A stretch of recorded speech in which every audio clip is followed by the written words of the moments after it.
Halo semuanya, ketemu lagi dengan Bu Retno di Research Series. Kali ini saya akan memberikan tips do's and don'ts saat submit paper ke jurnal ilmiah nasional. Video ini saya tujukan untuk mahasiswa semester akhir yang sudah menyelesaikan skripsi dan mungkin baru pertama kali submit jurnal. Nah, hal-hal yang perlu kalian perhatikan ya, biar tidak tersesat. Tapi ini disclaimer ya, ini based on pengalaman pribadi saya sebagai penulis dan juga pengelola jurnal. Nah, apa yang perlu diperhatikan nih ketika untuk pertama kalinya kalian akan submit jurnal? Yang pertama, pastikan topik paper sesuai dengan scope jurnal. Di video saya sebelumnya saya pernah memberitahu ya bagaimana cara memastikan scope jurnal gitu. Ketika kalian membuka web jurnal, nah di situ ada salah satu menunya adalah scope atau lingkup jurnal. Nah di situ kalian bisa cek apakah paper kalian itu sesuai topiknya dengan scope jurnal yang Anda tuju gitu. Nah selain itu kalian juga bisa lihat di daftar pustaka paper kalian sendiri nih. Nah, di daftar pustaka paper kalian sendiri, coba cek paper yang sering kalian cite itu dia ada di jurnal apa. Nah, jurnal yang sering kalian cite itu bisa menjadi salah satu tujuan kalian untuk submit paper di jurnal tersebut, karena kurang lebih sering kalian cite, kurang lebih lingkupnya sama ya dengan topik paper kalian. Oke. Yang kedua, pastikan kalian mengikuti author guideline dan template penulisan jurnal yang dituju. Ini sangat penting ya, karena sebelum kalian melalui desk rejection, jangan sampai ditolak gara-gara salah template atau kalian tidak mengikuti author guideline. Nah, author guideline dan template penulisan ini bisa kalian lihat di webnya ya. Author guideline itu memuat apa? Jadi memuat susunannya. Jadi apa yang diinginkan oleh jurnal tersebut? Apakah pendahuluan, literatur review, metode. Nah, literatur review-nya terdiri dari apa saja? Apakah ada grand teorinya atau pengembangan hipotesisnya kah gitu. Nah, untuk beberapa jurnal yang sudah Sinta 2 itu biasanya tidak ada literatur review. Biasanya hanya ada pendahuluan, metode, hasil gitu. Jadi pastikan kalian membaca dengan baik author guideline-nya, karena tiap jurnal punya perbedaan author guideline masing-masing. Begitu juga dengan template penulisan. Nah, di sini template penulisan bisa kalian download di masing-masing webnya. Kalau bahasa jurnal ini yang kita sebut dengan gaya selingkung gitu ya. Jadi gaya selingkung jurnal itu beda-beda dan kalian pastikan mengikuti gaya selingkung mereka agar tidak terjadi desk rejection. Oke, tips yang ketiga, pastikan Anda mensitasi penelitian-penelitian yang ada di jurnal tersebut. Ini benar-benar pengalaman pribadi saya sih, ketika saya submit jurnal, saya diminta editornya untuk men-cite salah satu atau beberapa paper yang ada di jurnal tersebut gitu. Ya, ini salah satu cara sih untuk mengambil hati editor, ya kita men-cite paper-paper yang ada di jurnal yang akan kita tuju. Tapi biasanya juga ketika kita membuat tulisan, kita men-cite beberapa paper dari suatu jurnal. Nah, biasanya sih jurnal itulah yang kita bidik ya, gitu.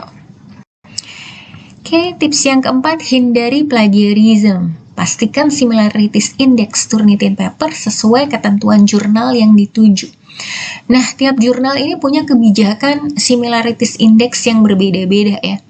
Biasanya jurnal normalnya sih 20% gitu ya. Cuma memang ada beberapa jurnal, terutama jurnal-jurnal yang atas tuh Sinta 3, Sinta 2, Sinta 1 itu meminta similarities index setidak-tidaknya 5%.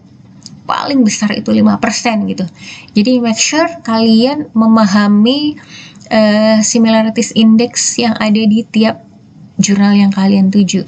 Ini bisa ditanyakan kepada editornya. Oke, yang kelima, keep kontak dengan editor. Nah, dari mana kalian bisa tahu kontaknya editor? Tentu saja di laman jurnal. Nah, di sini kalian bisa berkomunikasi terutama dengan managing editor ya gitu. Managing editor atau bisa juga editor in chief-nya gitu. Tapi biasanya yang ada di laman jurnalnya itu kontaknya managing editor. Nah, di sini fungsinya buat apa? Just in case nanti paper kalian di-review oleh reviewer, kemudian kalian ketika diberi deadline revisi tidak bisa memenuhinya, nah kalian bisa kontak editornya, kemukakan alasan kenapa tidak bisa memenuhi deadline. Tuh, jangan ragu untuk menghubungi editor gitu, karena kan kita juga manusia ya, kadang ketika revisi, ketika deadline revisi itu mungkin berbarengan dengan deadline lain. Jadi jangan ragu untuk menghubungi editor, mintalah perpanjangan waktu dengan sopan dan alasan yang masuk akal. Tips berikutnya, ikuti segala feedback dari editor dan reviewer. Nah, di sini feedback itu bisa berasal dari editor dan bisa berasal dari reviewer. Nah, kalau reviewer itu bertanggung jawab di substansi paper ya, konten paper. Jadi nanti kalian akan mendapat review dari reviewer dari segi kontennya gitu. Apakah teorinya oke, apakah pembahasannya tajam, atau apakah literatur reviewnya cukup gitu. Nah, kalau editor memberi reviewnya terkait biasanya lebih terkait typo atau apakah sudah mengikuti author guideline dan template jurnal, apakah daftar pustakanya sudah menggunakan Mendeley atau Zotero, apakah similarities indexnya sudah mengikuti ketentuan jurnal ya. Kalau editor lebih ke teknis ya, pokoknya ikutin saja segala macam feedback dari editor dan reviewer gitu. Oke, berikutnya bantu doa dan sabar. Nah, ini penting.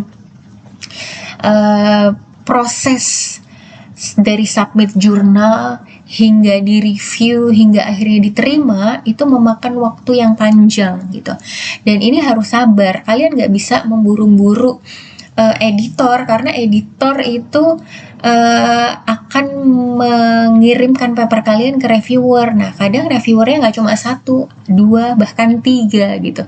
Jadi lama tidaknya paper kalian di review itu based on reviewer juga, ketersediaan reviewer gitu ya.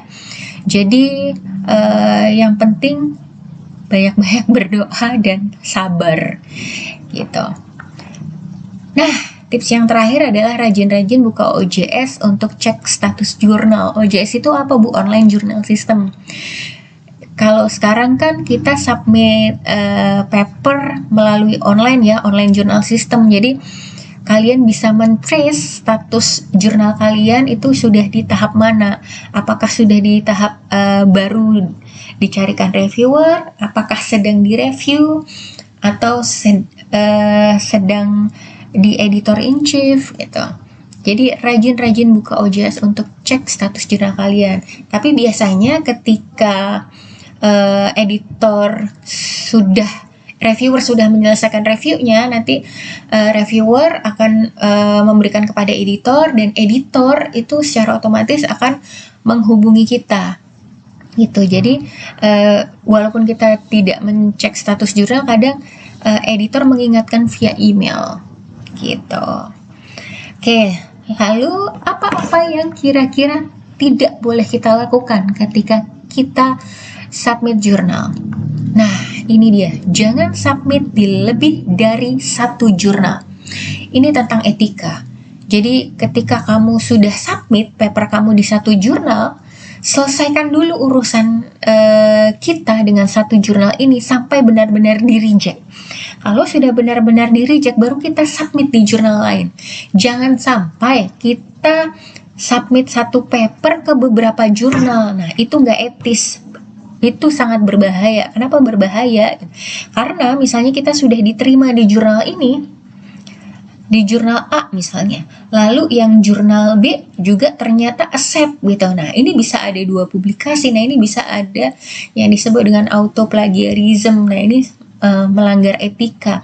Yang kena akibatnya bukan hanya kita sebagai penulis, tapi juga jurnalnya. Jadi jangan sampai submit paper di lebih dari satu jurnal.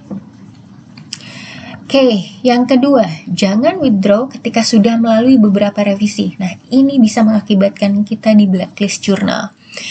Ketika kalian submit paper, kemudian direview oleh reviewer, ini kan kalian sudah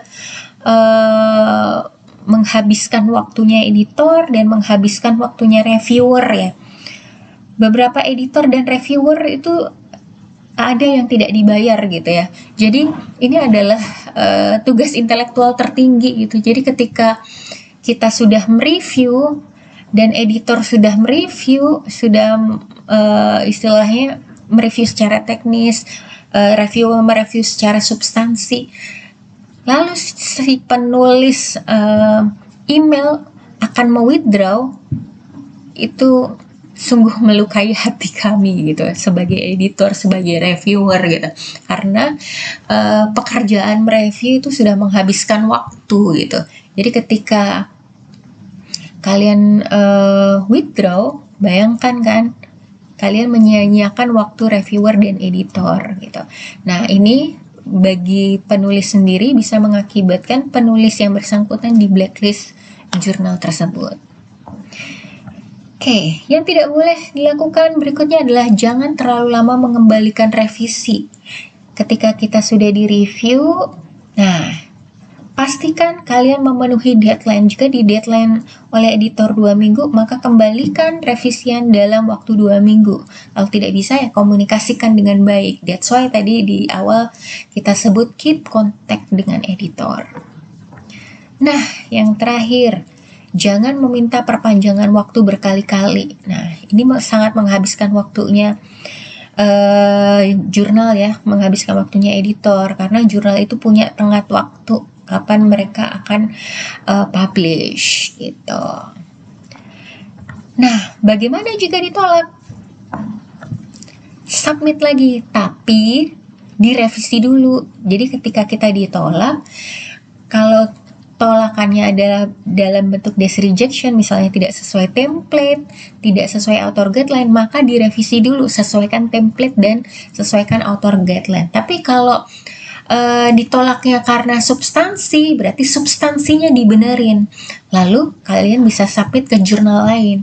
Bisa jurnal yang setara sintanya atau jurnal yang sintanya lebih rendah. Gitu. Jangan takut mencoba. Belum jadi penulis atau peneliti sejati kalau belum pernah merasakan apa itu rasanya di reject. Oke, sekian. Semoga bermanfaat. Kalau kalian mau tutorial apa lagi, silahkan komen di bawah. Terima kasih.